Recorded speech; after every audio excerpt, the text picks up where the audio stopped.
Masyarakat transmigrasi 6 desa di Kecamatan Waiserdang dan Simpang Pematang, Kabupaten Mesuji, melaporkan dugaan korupsi ke Kejaksaan Tinggi Lampung. Masyarakat melaporkan dugaan korupsi terkait penguasaan 3 ribuan hektar lahan transmigrasi oleh PT PAL.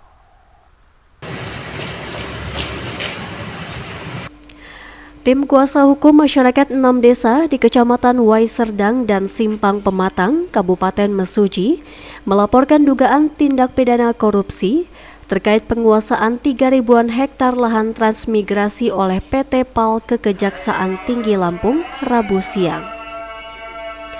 Laporan tersebut berkaitan dengan dugaan penguasaan 3 ribuan hektar lahan transmigrasi yang berlokasi di Waiserdang dan Simpang Pematang sejak 1992.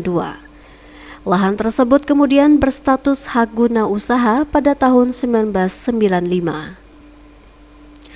Kuasa hukum Ginda Ansori Waika menyatakan penguasaan lahan berpotensi merugikan keuangan dan perekonomian negara.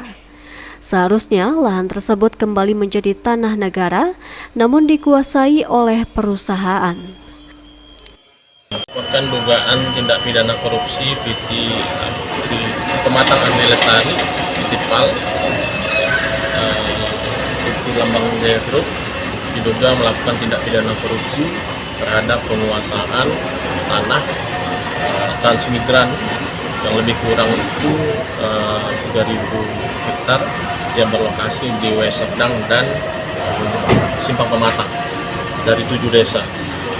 Oleh karenanya, mengapa kemudian kami laporkan ke tindak pidana korupsi, karena berdasarkan peraturan Dirjen Agraria Transmigrasi nomor 3 tahun 1997 tentang penggunaan tanah di daerah transmigrasi dan hak atas tanah untuk para transmigran dan keluarganya, ini jika kepala keluarga transmigrasi itu tidak lagi kemudian mengelola tanah tersebut dan ahli warisnya tidak lagi ingin mengelolanya, maka ini kembali kepada dikuasai oleh penuh oleh Direktorat Transmigrasi. Artinya ini kembali jadi tanah negara. Tetapi sekarang sejak tahun 1992 dan bahkan jadi HGU tahun 1995, tanah-tanah masyarakat itu yang ribuan hektar tadi itu dikuasai oleh PT Pematang Agri Lestari. Selain melapor ke Kejati Lampung, kuasa hukum juga melayangkan laporan ke Polda Lampung terkait dugaan penguasaan dokumen kepemilikan tanah milik warga.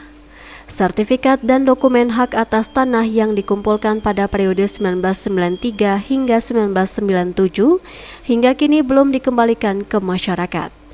Kolisa Sahara, Sigar TV, melaporkan.